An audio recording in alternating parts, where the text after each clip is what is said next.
Hello everyone, my name is The Demented Salad and welcome to part 3 of my speedrunning tutorial for Resident Evil 5 New Game Amateur Solo. This video will be covering chapter 1-2 and we're going to start just after we left off.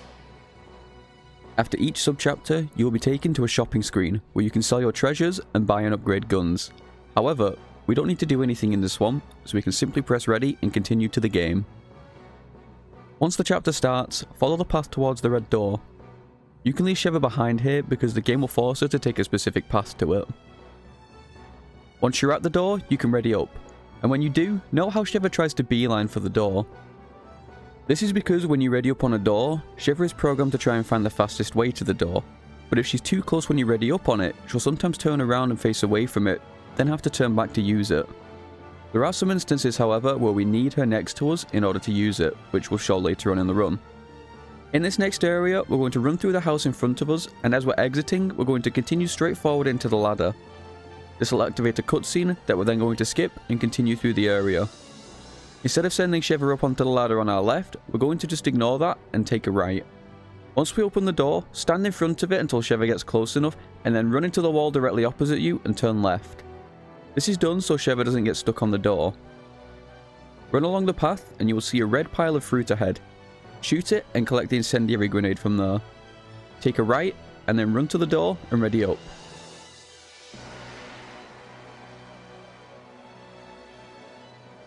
Once through the door, head up the stairs in front of you. This is where we're going to meet our first mini-boss. We're going to completely skip. Skip the cutscene, run to the door on your right and open it. Call Sheva to turn her around and then shoot the enemy on the stairs to stagger him. Keep Sheva close here because her AI can get confused and she'll try to climb over the building to your right. Shoot the two enemies here to stagger them or run past them, then head to the door and ready up.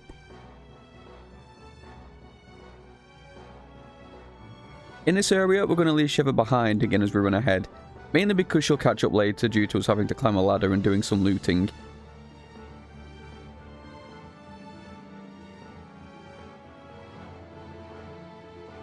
Head up the stairs here and then rotate around, and once you reach the ladder, climb up it and head around to the door. But instead of readying up on it, we're going to take a quick left, jump across and open a chest which will have 1,000 gold in it.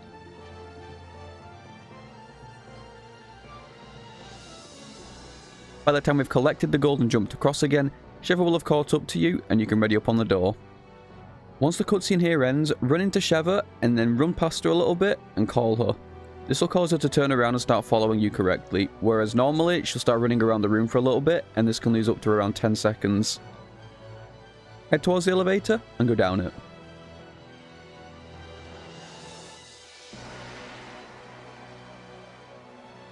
Once you've gone down the elevator, run into the room ahead with 3 barrels, stand in the middle of it and put Sheva into attack mode. This will cause her to go and loot around the area and be in the right location we need it to be. Turn to your left and run down the corridor and collect the key. Once you've done this, the boss will spawn and you'll see that I have gained 1,500 DA. There are a few bosses in the run that do this, but this is the most notable one. You'll also notice that I'm stood next to the boss taking damage here. This is because if you stand here and aim in at 60 FPS, once the boss gets to the corner, he'll teleport into the room instead of normally walking in. Once inside the main boss room, head to the left side of the furnace and call Sheva to cover. Then stand just inside of the furnace on the wood beneath the door, turn around and face the boss. This will cause him to roar and charge you. Head outside and turn on the furnace. This is essentially the boss fight completed. While we're waiting for him to burn, we're going to go into dying 2 times here on the explosive barrels in this room to set our DA back to below 6,000. We needed to be on a specific amount of HP here, otherwise the barrels wouldn't put us into dying. Once this is done, full heal yourself, reload your machine gun and then continue to run into the exit door so Sheva won't turn around and face the boss.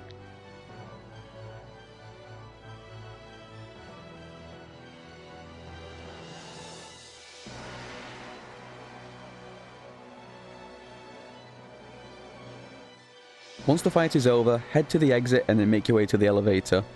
The last cutscene will play, and then chapter 1-2 will be complete, which also concludes chapter 1 of the speedrun. Thank you guys for watching, I greatly appreciate it. If you found the video informative and enjoyed it, make sure you hit the subscribe button and like the video down below. If you're interested, you can also follow me on my Twitch, which will be in the description. The next video is going to be covering Chapter 2.1, so I hope to see you there.